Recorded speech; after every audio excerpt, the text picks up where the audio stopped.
Senhor esteja convosco.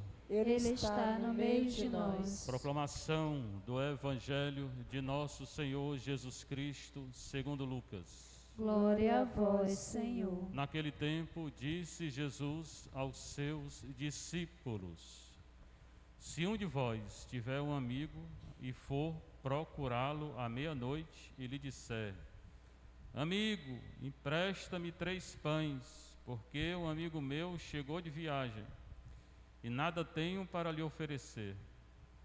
E se o outro responder lá de dentro: Não me incomodes, já tranquei a porta, meus filhos e eu já estamos deitados, não me posso levantar para te dar os pães. Eu vos declaro, mesmo que o outro não se levante para dá-los, porque é seu amigo, vai levantar-se ao menos por causa da impertinência dele. Ele dará quanto for necessário. Portanto, eu vos digo: pedi e recebereis, procurai e encontrareis, batei e vos será aberto. Pois quem pede, recebe, quem procura, encontra, e para quem bate, se abrirá. Será que algum de vós que é pai, se o filho pedir um peixe, lhe dará uma cobra? Ou ainda, se pedir um ovo, lhe dará um escorpião? Ora, se vós, que sois maus, sabeis dar coisas boas aos vossos filhos, quanto mais o Pai do céu dará o Espírito Santo aos que o pedirem. Palavra da salvação. Glória a vós, Senhor. Sentar um pouquinho, você está em casa, você que está aqui na nossa paróquia de Santa Teresinha Vicente Pison. O Evangelho de Jesus Cristo segundo Lucas. Nós estamos terminando de ler Lucas. Terminando não, estamos ainda na metade de Lucas, mas é o último Evangelho a ser lido durante a semana. Domingo esse ano é lido Marcos, tá? E durante a semana os 3 Evangelhos são lidos e João é lido durante a Páscoa. Lucas 11, 5 a 13. Sempre bom ler o Evangelho antes. Se não leu, lê em casa. O católico tem a obrigação de ler a palavra de Deus também. Naquele tempo, hoje e agora, na hora que é anunciada, a palavra de Deus acontece no coração que acredita. Disse Jesus aos seus discípulos. Então ele está falando com os discípulos, tá bom? Tem hora que é com o povo, com a multidão, com o fariseu, com isso, com aquilo. Hoje são os discípulos, ou seja, nós. Se um de vós tiver um amigo, se a gente tiver um amigo, né? Geralmente nós temos um amigo, e a gente for procurar à meia-noite, difícil, né? Procurar um amigo à meia-noite, mas Jesus está contando uma parábola, uma história para ele dar um ensinamento. Ele disse: amigo, empresta-me 3 pães. A gente aqui no Ceará não pede emprestado, pede é pão mesmo, né? Me dá aí 3 pães, né? Eu não sei como é que empresta pão, né? Mas está dizendo emprestar porque ele ia devolver, né? Nesse sentido. Empresta-me 3 pães, porque um amigo meu chegou de viagem e nada tenho para lhe oferecer. Então uma pessoa estava em casa, chegou um amigo de viagem, meia-noite, ele não tinha pão. Aí foi bater na porta de outra pessoa que era amigo dele, pediu 3 pães. Ainda pediu emprestado. Se o outro responder lá de dentro: dou não me incomode não, é meia-noite, eu estou deitado, meus filhos estão tudo deitados, minha mulher, já tranquei a porta, meus filhos e eu já estamos deitados.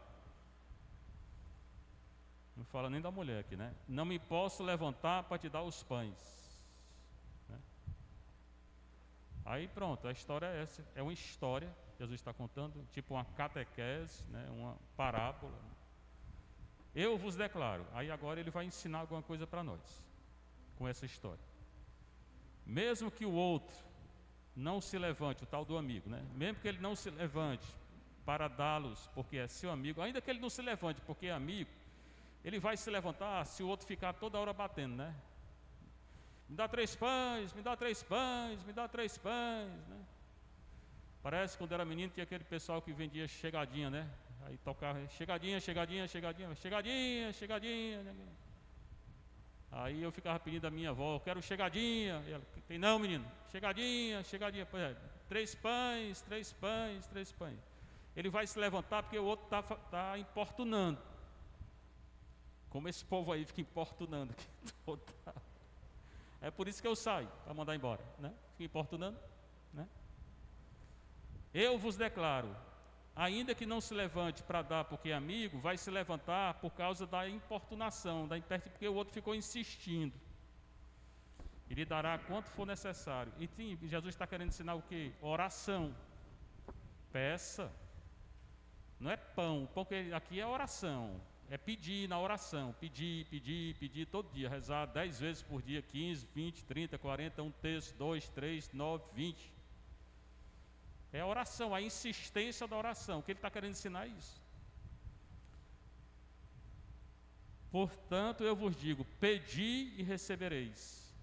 Se a gente pedir com fé, e se Deus quiser dar, eu vou receber. Procurai e encontrareis. Esse procurar e encontrareis serve tanto para nós, para qualquer pessoa. Tem gente que procura o mal e encontra. Quem procura, encontra. Quem procura o bem, encontra. Quem procura o mal, encontra. É uma verdade, né? Só que aqui ele está colocando para oração, né? Batei e vos será aberto. Esse bater e será aberto lembra muito Apocalipse, né? Eis que estou à porta e bato. Aquele que ouvir, eu vou entrar e cear com ele. Só que ali no Apocalipse é Jesus que bate a porta do nosso coração. Aqui somos nós que batemos na porta do coração de Jesus para pedir alguma coisa. Pois quem pede, recebe. Pode não receber aquilo que está pedindo, mas recebe. Jesus vai receber, Jesus vai responder de alguma maneira. Se ele não der, é para você crescer na fé. Aí você fica mais forte. Se vocês soubessem como é muito melhor não receber do que receber, vocês pediam para não receber.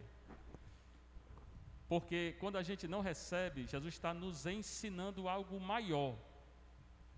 A gente cresce na fé. Se você perseverar, mesmo que não receba, você vai crescer na fé. Eu tenho experiência disso. O que eu peço para mim, eu não consigo não. Só consigo o que eu peço para os outros, né? Mas eu cresço na fé. Quem pede, recebe. Quem procura, encontra. De novo, encontra mesmo. E para quem bate, se abrirá. Se algum de vós que é pai, será que algum de vós que é pai, se o filho lhe pedir um peixe, vai dar uma cobra? Um pai, uma pessoa que é pai. Se o menino está com fome, pede um pedaço, pede um peixe ou pão, não sei o quê, o pai vai dar uma cobra? Não, vai dar o peixe. Se pedir um ovo, né? Vai dar um escorpião? Não, vai dar o ovo. Jesus fala de maneira bem simples, para o povo entender. E ele conclui assim: portanto, ora, se vós que sois maus, nós somos maus em relação a Jesus, em relação a Maria, eu sou mau. Maria nunca teve pecado, eu nasci com pecado, você também. Então, se vós que sois maus, nós, sabeis dar coisas boas aos vossos filhos, se até nós que somos maus fazemos coisas boas ou damos coisas boas aos filhos, quanto mais o Pai do céu vos dará o Espírito Santo. Então, a coisa boa por excelência é o Espírito Santo, aos que o pedirem. Então, a primeira coisa que você tem que pedir não é pão, não é emprego, não é carro, não é moto, não é nada, é o Espírito Santo. Mas a gente insiste em pedir coisa pequena. O mais importante é pedir o Espírito Santo, a sabedoria de Deus, a graça, a paz, isso é o mais importante. Certamente, se você tem outra necessidade, pode pedir também, mas o mais importante é o Espírito Santo. Nunca vi uma intenção de missa aqui dizendo em ação de graça porque eu pedi o Espírito Santo e recebi. Eu nunca escutei até hoje. Jesus está mandando. Eu estou celebrando essa missa pedindo o Espírito Santo. Eu nunca vi essa intenção até hoje. Pois Jesus está mandando. É porque a gente não faz o que Jesus diz.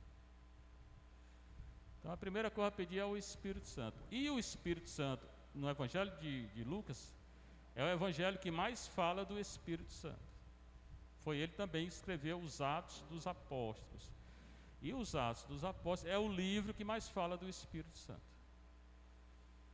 Então quer conhecer o Espírito Santo? Quero, padre. Pois leia o Lucas todinho e Atos, essa noite, né? Aí são 24 capítulos de Lucas, mais 28 por aí de Atos. Pronto. Só 50 capítulos. Passe a noite lendo. Você que não lê, né? Pois passe a noite lendo. Você vai ganhar muito mais. Vai crescer na fé do que ficar pedindo as coisas, né? Pois bem, essa foi a primeira leitura. Pedir primeiro o Espírito Santo, não é outra coisa não. Aí tem a carta de Paulo aos Gálatas. Galácia é uma região lá do norte de Israel. Paulo esteve lá, fundou uma comunidade, né? Só que foi assim, ele fundou a comunidade, evangelizou, pregou, falou da fé em Jesus Cristo. Eles se converteram, depois voltaram ao que era antes. Jesus fala disso, né? Cuidado para não dar pérola aos porcos. Tem gente que não adianta de falar de Deus, porque vai voltar ao que era antes. Eu não discuto mais. No início da minha conversão, eu discutia com todo mundo querendo converter. Não, eu faço anunciar. Não quer escutar? Eu não quero nem conversa, eu vou para outro canto. Perco mais meu tempo não. Dar pérola para porco, o porco não vai nem entender o que é pérola, né? Não quer entender, não quer aceitar o Evangelho? Tchau. Eu mesmo não perco meu tempo não. Pois bem, ele pregou lá e o povo voltou para o judaísmo. Fique, né? Isso vocês querem? É o que ele vai dizer aqui. Quando Jesus anunciou a morte dele, muitos discípulos foram embora. Você pensa que Jesus foi atrás, dizendo: venha, ô meu bichinho, volte. Jesus olhou e disse: você quer ir embora? Pode ir. Pode ir. Aí, então Paulo está dizendo: ó Gálatas insensatos. Está chamando a comunidade que ele fundou de insensato. Insensato é gente que não tem senso, não tem bom senso, não tem discernimento. Hoje falta muito discernimento, viu? Quem é que vos fascinou? Vocês estão fascinados por quem? Vocês estão cegos por quem? Diante de vossos olhos, não foi acaso representado como que ao vivo Jesus Cristo crucificado? Eu não preguei para vocês Jesus Cristo crucificado, não. Com poder, com autoridade. E por que vocês estão voltando para a lei do Antigo Testamento? Ele está falando aí isso. Só isto quero saber de vós: recebestes o Espírito pela prática da lei do Antigo Testamento ou pela fé através da pregação? Foi pela fé, que vem pela pregação, que veio para a gente pela pregação também, quando a gente fez a catequese. Eu nunca esqueci minha catequese. Tinha 8 anos. 7. Fiz em 68. Nunca esqueci, porque além de ir para a igreja, eu não me lembro da minha catequista na igreja não, mas me lembro da minha avó, da minha tia, que chegava em casa, ela repassava o catecismo. Não esqueci não. E então a fé que eu adquiri veio pela pregação, pelo ensino, pelo catecismo. Aqui foi pela pregação.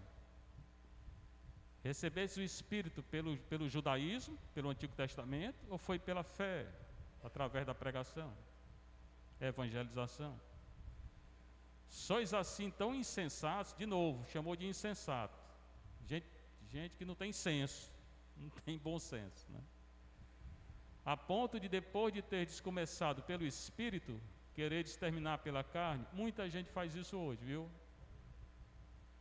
E a gente vê. Teve aquele encontro com o Espírito, não sei o que, há muito tempo, depois ficou só uma coisa ritual, uma prática, não sabe nem por que vem para a missa, não sabe mais. Porque não rezou mais, né? Não levou a sério, às vezes faz voto, né, e não leva a sério. Ou às vezes até sai da igreja, vai ser mormon, né? que é exatamente esse povo do Antigo Testamento. Então, pessoas que começam pelo Espírito e terminam pela carne. Foi acaso em vão que sofreste tanto? Vocês não sofreram perseguição? A igreja era perseguida no início. Se é que foi mesmo em vão. Aqui Paulo é irônico. Ele era muito irônico, Paulo. Gostava de ironia. Muito bem, Paulo. Você está certo. Aquele que vos dá generosamente o Espírito e realiza milagres entre vós. Paulo pregou com força, com poder, com autoridade, curou e expulsou o demônio. Faz isso porque praticais a lei ou porque crerdes através da pregação? Aí ele volta o que ele disse antes. O que é mais importante, a fé que vem pela pregação ou a prática da lei? Preste bem atenção, que essa lei aqui não é a lei de Deus, não. É o Antigo Testamento que ele está falando. Ele se revoltou e se revolta contra o Antigo Testamento, porque os cristãos, alguns queriam seguir todo o Antigo Testamento. Não tenho que seguir mais o Antigo Testamento, não. Eu tenho que seguir os 10 mandamentos da lei de Deus. Pronto. Todo o Antigo Testamento. Eu leio o Antigo Testamento e estudo para compreender o Novo. Mas se eu tenho que seguir, não. Porque lá está escrito que Deus manda matar. No Antigo, eu não posso matar ninguém. Então, por isso que Israel está em guerra aí. Porque para eles seguem o Antigo Testamento. Então, para eles, pode matar. Não pode. Deus não mandou. Mas tem gente assim, que começa pelo Espírito, né? E depois a religião fica só uma ruma de prática. Faz aquilo só por fazer, não sabe o que está fazendo, não tem mais fé, não sei. Normalmente é porque deixou a oração.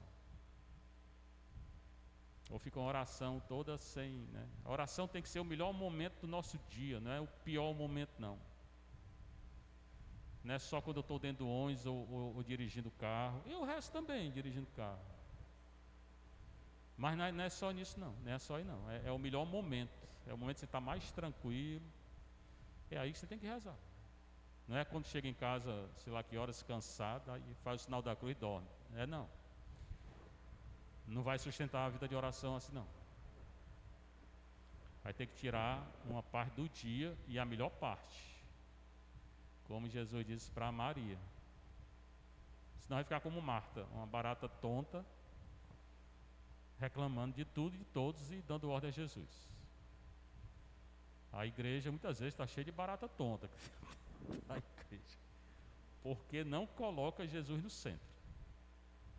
Então é bom pensar, né? E o Apocalipse também fala disso, né? Porque eu recordo sempre, né? Aquelas igrejas, quando João está falando para as igrejas, recorda-te do teu primeiro amor, converte-te. Primeiro amor, aquele primeiro encontro que a gente teve com Deus.